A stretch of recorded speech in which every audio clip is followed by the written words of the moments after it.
called number 13, and also this is why I like girls better. You are temporary. Your hand in mine was just a mistake of circumstance. You are nothing to me. I can't kiss you half as well as I would like if your technique is shit. I didn't really want to kiss you, all I wanted was for you to quit. You're a sleazeball. I thought so since the night I met you. You tried to get me drunk before you tried to get in my pants. I remember going into the bathroom, and for some reason you thought you could follow me in. You disgust me. You asked for my number, it's funny. That was the first time I got to give out a fake one. You chased after me and I avoided you. Until a few months later I ran into you at some party. You had cut your hair. The next party I saw you at, I ended up in a cramped car sitting in some girl's lap with you and your friends. You played a song on the way to their place. In my drunken haze I remember hearing, "You're fooling yourself." I thought it suited you. I hated being in your company. You sat around in some empty apartment smoking weed and eating pizza. You went out to make a coke deal, so I took that as an opportunity to get the hell out of there. The next time, I don't know what happened. I left a party with Willow and called because I wanted to see you.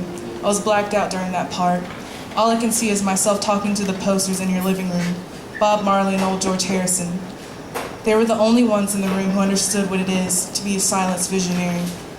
You asked me to go back to your room so we could talk. There was a picture of a wolf hanging. I thought you were a wolf. We laid in bed and talked. I was blunt and drunk. I always turn into Kathy when I'm drunk. I tried to get beneath your skin down into your core. And after a while, I got you to admit your deepest thought. You said, "I don't know what I'm doing with my life." You were just like me, some lost kid getting fucked up to forget, so I gave in. I was on my period, but I didn't tell you. You were 2 inches small and 2 minutes short. You told Willow I raped you, but I'm guessing that's around the time you fucked her. But I agree, I raped your mind. I stole your copy of Pablo Neruda's portrait before I snuck off the next morning, because you said it was your favorite. You piece of shit. A few weeks later, you asked for it back. I was having a psychotic break then. I thought I was Queen of the Damned and God and Mother Nature and Lucifer, and it just wasn't a good time to talk to me. Things ended terribly. I'd say more, but I'm still trying to repress the memory. It's been a year since. Here we are again at some party. You went breathless when you saw me. You grew out your mustache. You look like a pedophile, you ass. Want to come outside to smoke a cigarette and talk? The stars were shining. Do you remember the last time we saw each other? Yes, but I've been trying to smother out everything that happened then. I don't want to remember. Let's not begin. We did a lot of lines in the bathroom that night. No matter where I went, you were never far out of sight. You kept looking me in the eyes, trying to see what I thought about you. I thought you were full of shit, and you weren't too happy when I told you that was it. I didn't tell you how I really thought you were insincere underneath all your rivers of bull, just an innocent, thieving, conniving fool.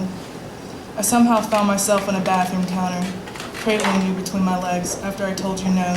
You said I seemed so into it just a second ago, but I only let you touch me because I was a little bit horny and craving intimacy. You said I looked great naked. You couldn't come even though I gave you ample opportunity. You asked for my help, but it wasn't my problem. I was dry and done, to tell you the truth before it even begun. I've never seen anyone touch themselves in all my life. You made me stand and watch as you tried to get yourself off. I tried my best not to yawn. I held back my scoffs. You asked if it would happen again because it was the best sex ever. Well, quite honestly, I've had better. You were just a mistake of circumstance. You were nothing to me.